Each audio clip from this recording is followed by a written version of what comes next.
घर गे चल न संग देवा घर गे छौरिया चल न संग देवा घर गे भोला जी पठर दी है जल गे छौरिया फेर दे तो तोरो पना चढ़ गे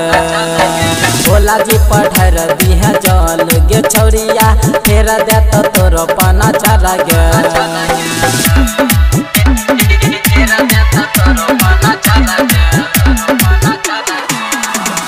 म्यूजिक बाय कंचन राज। भोला जी चाहतो तो मिलतो आजादी जगला लगाना तोहर अइता गे शादी भोला जी चाहतो तो मिलतो आजादी जगला लगाना तोहर अइता गे शादी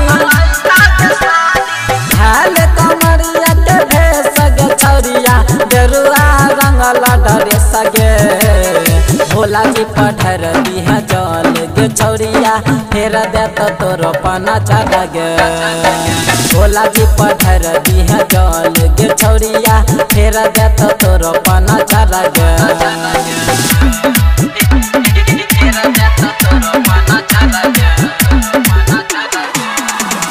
म्यूजिक बाय कंचन राज।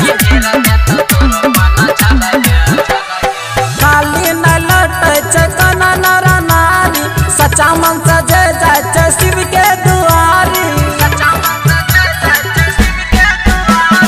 काली न लौटे छै कना नर नारी सच्चा मन से जे जाय छै शिव के दुआरी